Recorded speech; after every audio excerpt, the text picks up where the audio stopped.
नमस्कार दोस्तों, मैं अपने YouTube चैनल कहानी नई पुरानी में आपका हार्दिक स्वागत करता हूं। और आज जो कहानी सुनाने जा रहा हूं उसका नाम है शहीद का कोना। ये कहानी मालगुडी की कहानियों पर आधारित है और इसके लेखक श्री आर के नारायण जी हैं। तो आइए शुरू करते हैं हम अपनी कहानी।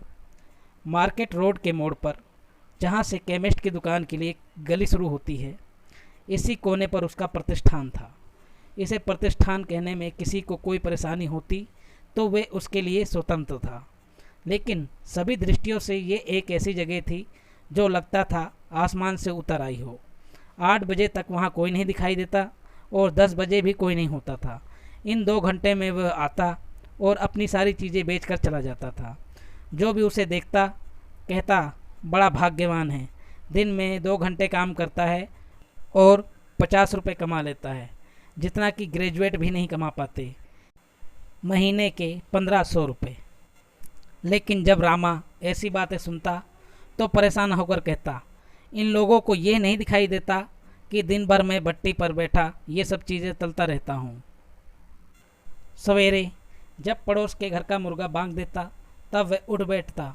कभी कभी तो वह 3 बजे ही जाग जाता और कहता, आज मुर्गे को क्या हो गया, बोला ही नहीं। लेकिन 3 बजे या 4 बजे उसे हर रोज़ सवेरे उठकर दिन भर के लिए काम पर लग जाना होता था। शाम को 8 बजे जब वह अपना ठेला लेकर वहाँ पहुँचता तो उसके ठेले में एक बड़े से थाल में तरह तरह के खाद्य पदार्थ सजे होते थे। बैठने के लिए एक स्टूल और एक लालटेन, जिसमें हर दिन 10 पैसे का मिट्टी का तेल जलता और जिसे वह हमेशा अपने साथ रखता था। जब वह लालटेन की रोशनी में अपना थाल सजा लेता तो कोई भी राहगीर उसकी ओर नज़र डाले बिना गुजर नहीं सकता था। बोंडों का एक ढेर जो ऊपर से तो कड़े लेकिन मुंह में रखते ही घुल जाते थे। डोसे सफ़ेद, गोल और गुलगुले जैसे मलमल के बने हों। चपातियाँ इतनी पतली कि 50 एक उंगली पर उठ जाए। उबले हुए अंडे और स्टोव पर हर वक्त उबलती तैयार कॉफ़ी। अलग एल्युमिनियम के एक बर्तन में चटनी जो हर चीज़ के साथ मुफ्त दी जाती थी। हर दिन रामा उस समय पहुंचता जब शाम का शो ख़त्म होने पर भीड़ बाहर निकल रही होती। उसके आने से पहले उस जगह एक और आदमी छोटा सा खोमचा लगाए बिक्री कर रहा होता, लेकिन इससे उसे कोई परेशानी नहीं होती थी। वह कहता, इस गरीब आदमी का भी ध्यान रखना, कुछ मुझे भी कमा लेने दो। उसके ग्राहक उसे बहुत चाहते थे।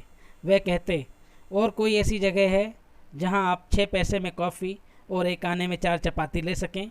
सब उसके थाल के इर्द गिर्द बैठ जाते और जो चाहते लेकर खाते रहते।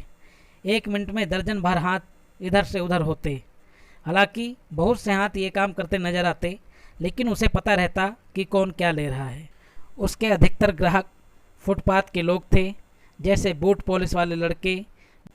इन लड़कों के लिए रामा के मन में विशेष प्यार था।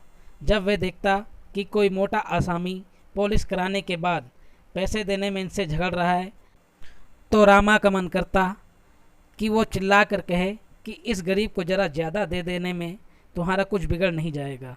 एक आने में ये एक डोसा और एक चपाती खा लेगा। देखते नहीं कि ये अधभूखे सड़कों पर डोल रहे हैं। लेकिन रामा के पास जब ये बच्चे कॉफ़ी पीने आते तो इन्हें गिलास भर कर देता ताकि ये कुछ देर तक इस कॉफ़ी का मज़ा ले। एक अंधा भिखारी जो होटल के सामने दिन भर भीख मांगता रहता, शाम को उसके पास आता और दिन भर में इकट्ठी रकम में से कुछ उसे देकर खाने की मांगता। और वे घास बेचने वाली औरतें, उसकी आवाज़ उसे परेशान करती थी। ये अपने घास के बंडल सही कीमत पर बेचने के बाद उसके पास आती। इस जगह के हर वो स्त्री पुरुष जो मामूली काम धंधे करके अपनी रोजी रोटी चलाते, वे शाम को उसके पास आकर बैठते और खाते पीते। और जब शाम का शो शुरू होता तो वह अपना ठेला लेकर घर की तरफ चल देता। मार्केट के दूसरी गली के पीछे ही उसका घर था। उसकी बीवी दरवाज़ा खोलती और उसके हाथ से खाली बर्तन ले लेती। कमीज के भीतर हाथ डालकर थैली निकाल लेती और तुरंत पैसा गिनना शुरू कर देती। फिर वह इस पर बातचीत करते। इसके बाद दोनों मिलकर रात का खाना खाते और फिर सो जाते कि सवेरे 20 रुपये का सामान लगाया और आमदनी हुई 50 रुपये, तो इसका मतलब 30 रुपये का फ़ायदा हुआ। लेकिन एक शाम जब वो अपनी रेहड़ी लेकर जहाँ वो हमेशा अपना सामान लगाता था वहाँ पहुँचा, तो उसने देखा कि कुछ लोग लड़ रहे थे। उसने अधिकार पूर्वक कहा कि ये जगह खाली कर दीजिए, तो किसी ने उसकी बात पर ध्यान नहीं दिया। पड़ोस की दुकान का एक लड़का वहाँ आया और उसका बाँह पकड़कर कहने लगा कि ये लोग शाम से ही पता नहीं किस बात के लिए लड़ रहे हैं। कहते हैं कोई आदमी वोट मांगने गया था या पता नहीं पर्ची बांटने गया था, तब सेल टैक्स के दफ्तर के बाहर उसे गोली मार दी गई थी। तब से यहाँ लड़ाई जारी है। किसी ने कहा तुम हमारे बातें में ऐसी बातें क्यों कर रहे हो। सब ने इस आदमी की तरफ गुस्से से देखा और एक कहने लगा क्या किसी को बोलने का हक भी नहीं है। इस पर उस आदमी ने उसे एक तमाचा जड़ दिया। रामा अपना सामान लिए खड़ा था और ये सब देख रहा था और वह समझ नहीं पा रहा था कि अब उसे क्या करना है। तमाचा चिंगारी का काम कर गया और एक आदमी ने दूसरे आदमी को मारा, दूसरे ने तीसरे को मारा। इस प्रकार ये एक भयंकर लड़ाई में तब्दील हो गई। कुछ आदमी बाजार की दुकानों में घुस गए और कहने लगे बंद करो सब दुकानें। दुकानदारों ने पूछा लेकिन क्यों। थोड़ी देर में वहाँ पुलिस भी आ गई, लेकिन इससे हालात और भी बिगड़ गए क्योंकि अब लड़ाई का एक तीसरा पक्ष भी खड़ा हो गया। पुलिस के 3 काम थे: शांति स्थापित करना, अपने को सही सलामत बनाए रखना और जिस पक्ष को वो पीड़ित पक्ष समझते थे उनकी रक्षा करना। जो दुकानें बंद नहीं हुई थी वे लूट ली गई। सिनेमा घर भी एकदम खाली हो गया। उसके लोग बाहर निकलकर अपने अपने पक्ष में शामिल हो गए और जिनके हाथ में जो था घूम घूम कर हमला करने लगे। जो घायल हो गए थे वे चीख रहे थे और एम्बुलेंस की गाड़ियाँ इधर उधर भाग दौड़ कर रही थी। पुलिस लाठी और आंसू गैस का इस्तेमाल कर रही थी। इसके बाद वे गोलियां चलाने लगी। कई आदमी मर गए।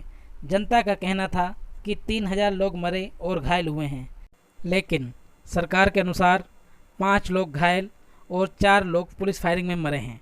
आधी रात के बाद वह उस जगह से बाहर निकला जहां वह छिप गया था। बाहर निकला और घर चला आया।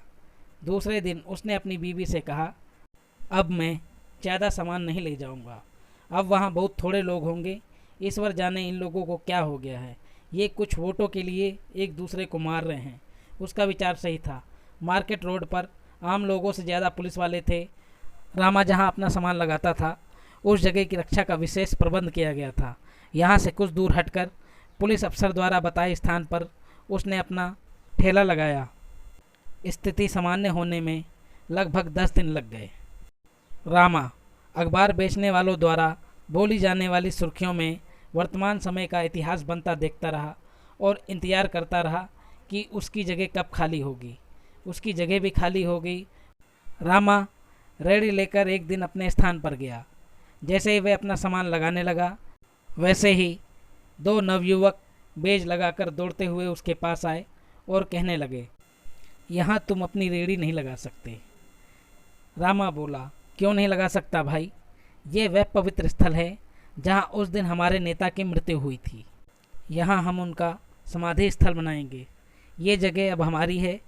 नगर पालिका से भी हमारी बात हो चुकी है। ये जगह नगर पालिका ने अब हमें दे दी है।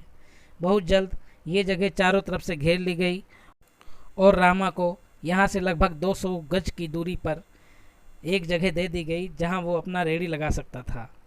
इसका मतलब ये हुआ कि मार्केट से गुजरने वाले लोगों की उस पर निगाह नहीं पड़ती। उसका सामान एक तरह से अंधेरे में पड़ गया। सिनेमा से निकलने वाले लोग उसके बगल से होकर चले जाते।